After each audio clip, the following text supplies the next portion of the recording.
सुत उवाच इति ब्रुवाणं प्राचीनम् मुनिमाह तपस्विनः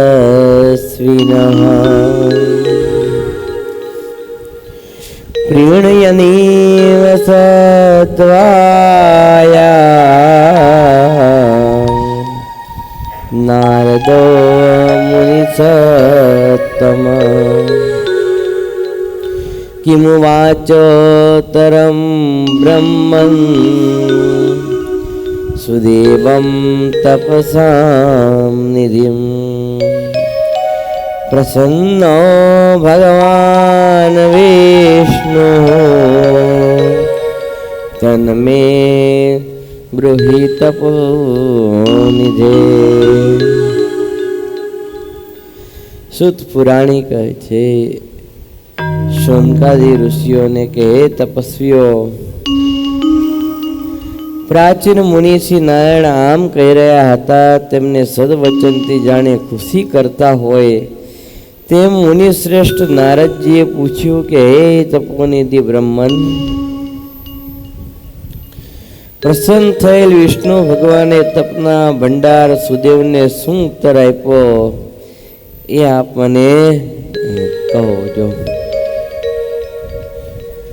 ભગવાન નારાયણ કહે છે, હે નારદ, મહાત્મા સુદેવે એવો પ્રશ્ન કર્યો ત્યારે ભગવાન વિષ્ણુએ પોતાની વાણીથી એને એમ કહ્યું કે તે જે કર્યું છે તે બીજા કોઈ કરી શકશે નહીં. તારા પર હું જે કારણે પ્રસન્ન થયો છું તેને તું ખરેખર જાણતો નથી. મને પ્રિય પુરુષોત્તમ માસ જે હમણાં જ ગયો તેનું સેવન શોકમગ્ન એવા તારા સ્ત્રીની સાથે અજાણતા પણ થઈ ગયું. પુત્ર વિયોગની અંદર આખો એ અધિક માસ અજાણતા સુદેવ બ્રાહ્મણે પત્ની સાથે અનશન વ્રતમાં કર્યો છે. એટલે ભગવાન કહે છે અજાણતા થયું છે. આમ જે કોઈ મનુષ્ય પુરુષોત્તમ માસમાં એક ઉપવાસ કરે છે પોતાના અનંત પાપો બાળી ભસ્મ કરી દેવતાઈ વિમાનમાં બેસીને વૈકુંઠ ધામમાં જાય છે. જ્યારે તું તો એ આખો મહિનો આહાર વિના રહ્યો હતો, કારણ કે સમય વિના અણધારો વરસાદ આવી પડ્યો હતો. એ દરરોજ 3 કાળ તારાથી સ્નાન થઈ જતું વરસાદમાં, અને આખો એ મહિનો તને તો વરસાદનું દિવ્ય સ્નાન મળ્યું. માટે હે તપોધન, આખો મહિનાના અખંડ ઉપવાસો તારાથી થઈ ગયા. તું તો શોક સાગરમાં ડૂબી ગયો. તને કંઈ ભાન જ નહોતું, છતાં અજાણતા પણ તારાથી પુરુષોત્તમ માસનું વ્રતનું સેવન થયું. તારા એ વ્રતના સાધનનું માપ કોણ કરી શકે?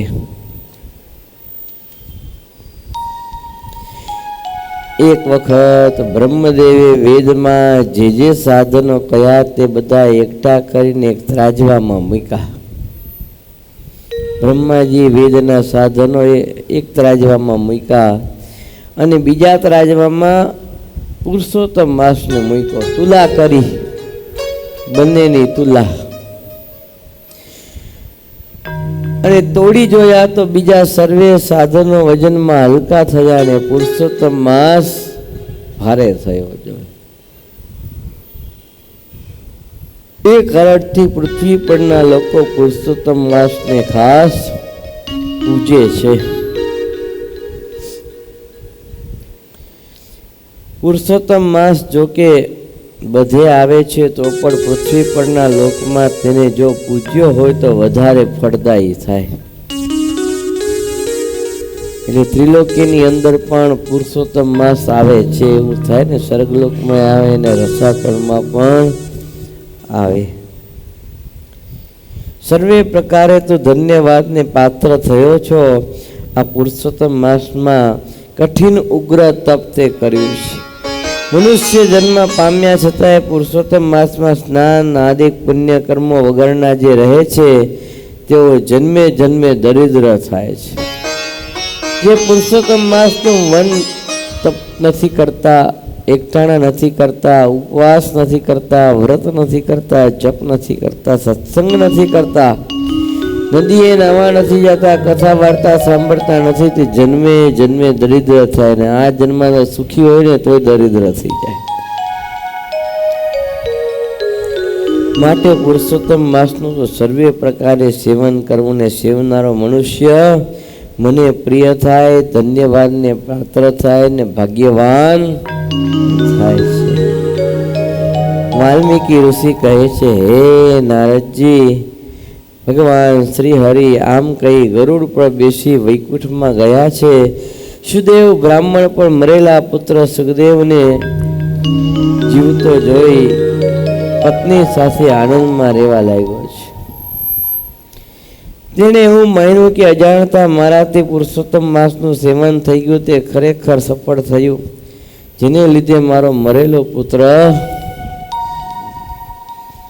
સજીવન થઈ ગયો. આવો મહિનો તો મેં ક્યાંય જોયો નથી. વર્ષમાં 12 મહિના જોયા, પણ એકે મહિનાનો ક્યાંય મહિમા લખ્યો છે?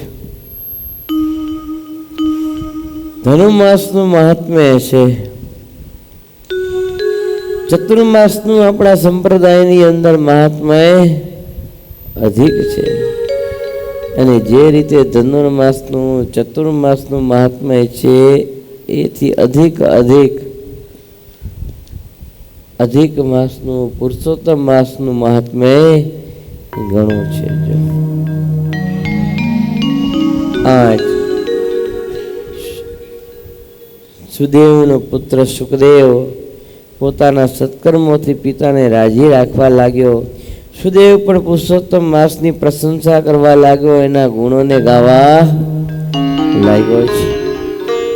ભગવાન વિષ્ણુનું પૂજન કરવા લાગ્યો અને પોતાની બધી જ ઈચ્છાઓ છોડીને ભક્તિ માર્ગની ઈચ્છા રાખી. સર્વે દુઃખોનો નાશ કરનાર પુરુષોત્તમ માસ એ સર્વે કરતા શ્રેષ્ઠ માસ છે એમ સમજી પોતાની પત્ની સાથે જપ હોમ આદિ દ્વારા ભગવાનનું વિશેષ ભજન કરવા માંડ્યું. હજારો વર્ષ સુધી વિષય ભોગ ભોગવા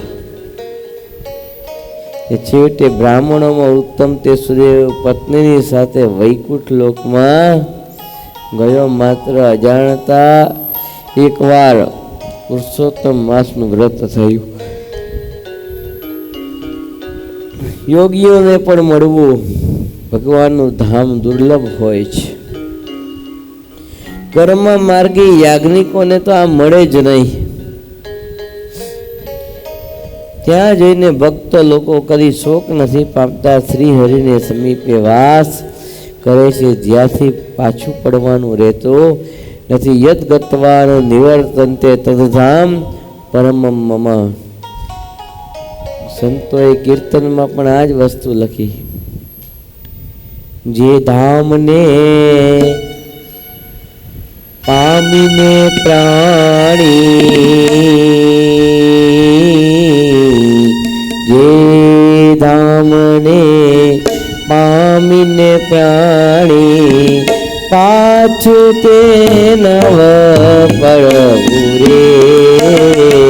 જે ધામને પામીને પ્રાણી, જે ધામને પામીને પ્રાણી, પાછું તે નવ પડવું રે.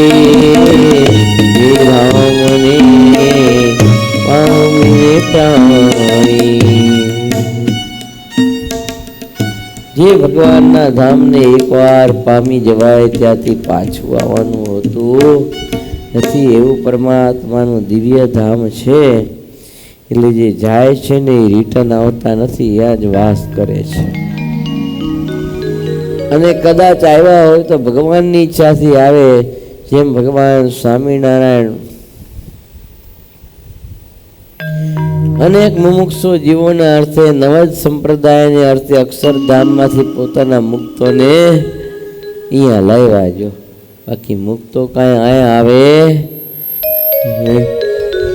પ્રભુ ઈચ્છાથી આ પૃથ્વી ઉપર બધાએ જન્મ ધારણ કર્યો, રહ્યા, ભજન કર્યું, ધ્યાન કર્યું, સત્સંગ કર્યો, નિયમો પાડ્યા અને બધાને સત્સંગ, ધ્યાન, ભજન, નિયમ પાડતા, ઉપાસના, નિષ્ઠામાં દ્રઢ રહેતા મુક્ત એ શીખડાયું.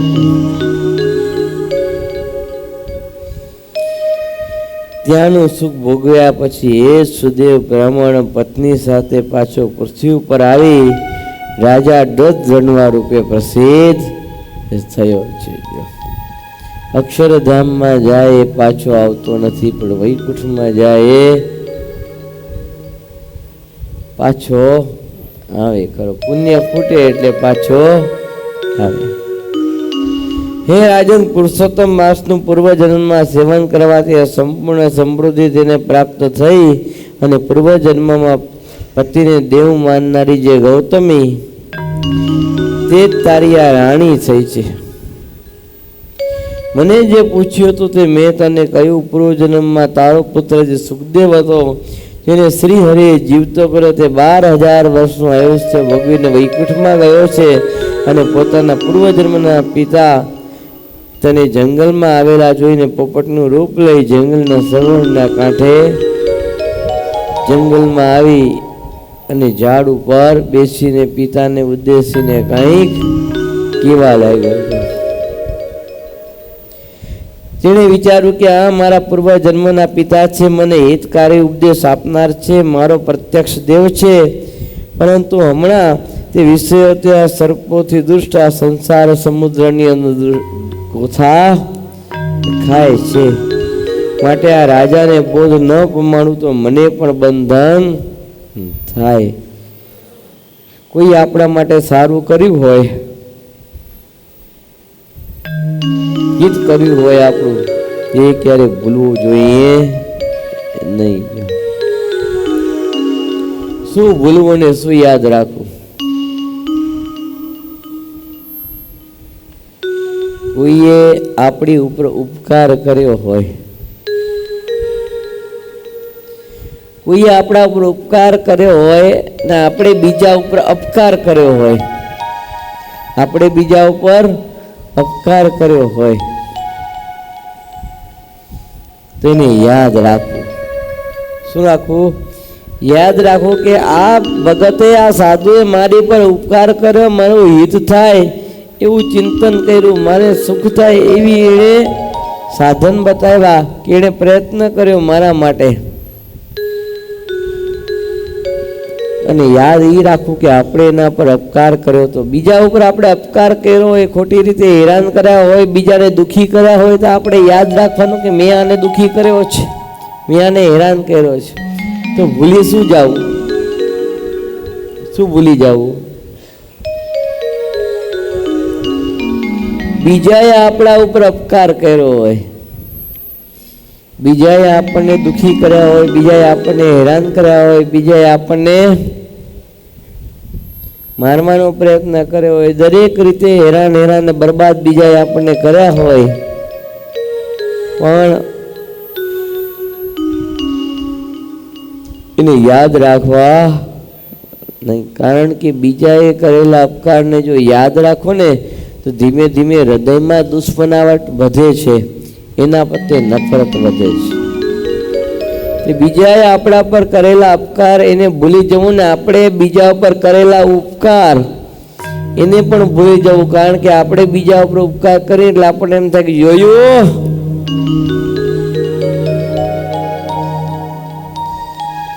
મેં આ બાપાનું બહુ સારું કર્યું, આ બાપાનું બહુ હિત કર્યું, આ બાપાને મેં કેટલો સારો માર્ગ દેખાડી દીધો, ક્યાંથી ક્યાં પોગી ગયા, અત્યારે કેવા હતા ને કેવા થઈ ગયા, મારા જેવો બીજો કોણ માર્ગ દેખાડનારો. આવી રીતે યાદ રાખો એટલે શું થાય કે મનમાં અહંકાર આવે કે હું આ બાપાને સારો માર્ગ દેખાડું, હું આને સારો માર્ગ દેખાડી શકું, હું આટલું આ સારું કામ કરી શકું છું, બીજાનું હિત કરી શકું છું, મારા જેમ બીજું કોણ કરે, એનો અહંકાર આવે. એટલે બીજાને જે આપણે ઉપકાર કરીએ છીએ બીજા ઉપર એ ભૂલી જવાનું, અને બીજાએ આપણા ઉપર જે અપકાર કર્યો હોય ને એને કાયમના માટે ભૂલી જવું, જેથી કરીને દુશ્મનાવટ બંધાય નહીં. એટલે શું ભૂલવું ને શું યાદ રાખવું? આ ચાર વસ્તુ તમારે બધાને યાદ રાખવાની છે. રહી ગઈ યાદ? યાદ રહી કે ન રહી? શું યાદ રહ્યું? કોને યાદ છે? હા, આપણે ઉપર કોઈ અપકાર કર્યો હોય તો એને ભૂલી જવું, પછી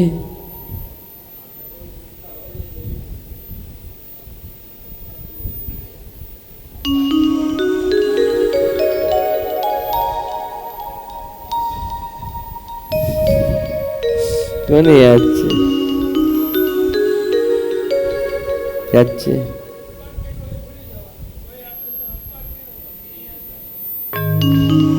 ભૂલી જવાનું એ. આપણે બીજા ઉપર કરેલો ઉપકાર, આપણે બીજા ઉપર કરેલો ઉપકાર ને બીજાએ આપણા ઉપર કરેલો અપકાર આ ભૂલી જવું. કારણ કે કોઈ આપણા ઉપર અપકાર કરે તો દુશ્મનાવટ બંધાય, અને આપણે બીજા ઉપર ઉપકાર કરેલો યાદ રાખીએ તો અહંકાર આવે આપણને. એટલે બે રૂકે દુઃખી થવાનું આવે, એટલે એ ભૂલી જવાનું, યાદ રાખવાનું નહીં. યાદ શું રાખવાનું? આપણા ઉપર કોઈએ ઉપકાર કર્યો હોય, આપણને મદદ કરી હોય, આપણને કામ લાગ્યા હોય, તો એને ક્યારે ભૂલવું નહીં. કારણ કે એના પ્રત્યે આપણે માનનો ભાવ હોવો જોઈએ, એના પ્રત્યે સમર્પણનો ભાવ હોવો જોઈએ. એ જ્યારે મદદ નહીં છે તો આપણે એના 10 ગણી મદદ કરી દેવી જોઈએ કે ભાઈ આણે સમય ઉપર મારી મદદ કરી તો મારી પણ ફરજ છે કે એને હું મદદ કરું. જો આવું થાય એટલે આપણી ફરજ બને કે આપણે મદદ કરીએ. તો આ શું કરવાનું? યાદ રાખવાનું. શું યાદ રાખવાનું? કે બીજાએ આપણા ઉપર ઉપકાર કર્યો હોય એને યાદ રાખવું, અને આપણે બીજા ઉપર અપકાર કર્યો હોય એને પણ યાદ રાખવાનું. આપણે બીજાનું અપમાન કર્યું હોય, કોઈને દુઃખી કર્યા હોય, કોઈને હેરાન કર્યા હોય તો યાદ રાખવું કે મેં આને દુઃખી કર્યો છે, મારી મોટી ભૂલ છે. ને આપણે જ્યારે ભૂલ સમજાય ને ત્યારે એની પાસે જઈને 2 હાથ જોડીને માફી માગી, ભાઈ મારાથી તને દુઃખી થઈ ગયા, મેં તને બહુ હેરાન કર્યો છે, મેં તને બહુ દુઃખી કર્યો છે, મારો ગુનો માફ કરજે, મને મારી ભૂલ સમજાઈ ગઈ છે. એટલે યાદ રહીએ તો માફી માગવા જવાય, તો દુશ્મનાવટ વધે નહીં. યાદ રહી ગયું? હવે શું યાદ રાખવાનું, શું ભૂલી જવું? રહી ગયું યાદ? શું યાદ રહ્યું? શું યાદ રાખવાનું?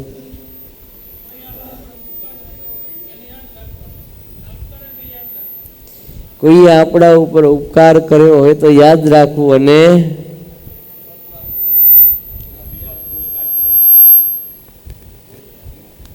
આપણે બીજા ઉપર ઉપકાર કર્યો હોય તો એને યાદ રાખવાનું. 2 વસ્તુ યાદ રાખવાની. આપણા ઉપર કોઈએ ઉપકાર કર્યો હોય ને આપણે બીજા ઉપર અપકાર કર્યો હોય તો તેને યાદ રાખવું. શું યાદ રાખવું? શું યાદ રાખવાનું? આપણા ઉપર કોઈએ ઉપકાર કર્યો હોય ને આપણે બીજા ઉપર અપકાર કર્યો હોય તો એને યાદ રાખવાનું. શું યાદ રાખવાનું બાપા? હવે બોલો બોલો.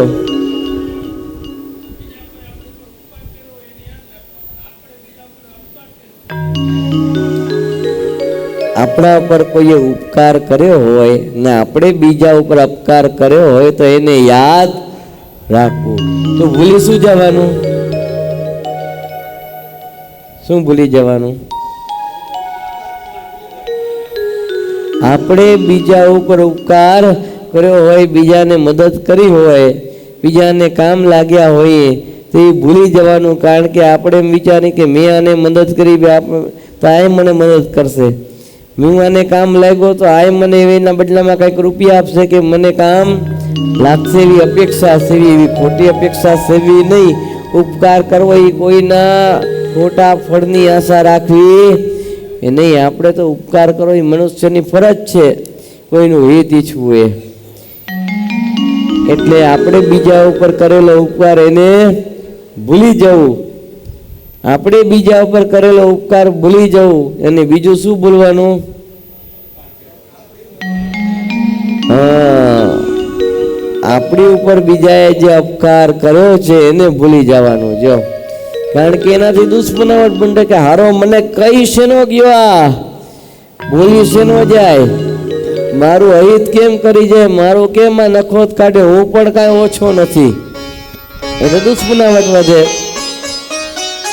એટલે આ બધી વસ્તુ બહુ શીખવા જેવી છે. શું યાદ રાખવું અને શું ભૂલી જવું. જો તમ અદ્ભુત એવી આ કથા છે.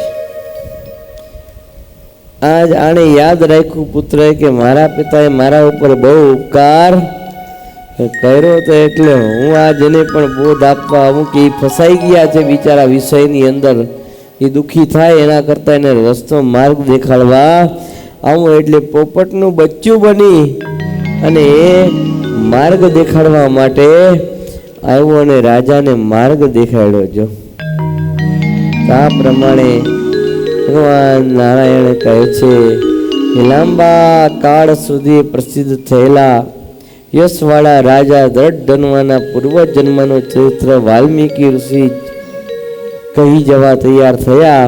અને તે વખતે અગણિત પુણ્યવાળા મહારાજા દ્રઢધનવાએ તેમને વિનવી નમન કરી પાછું કંઈક પૂછ્યું.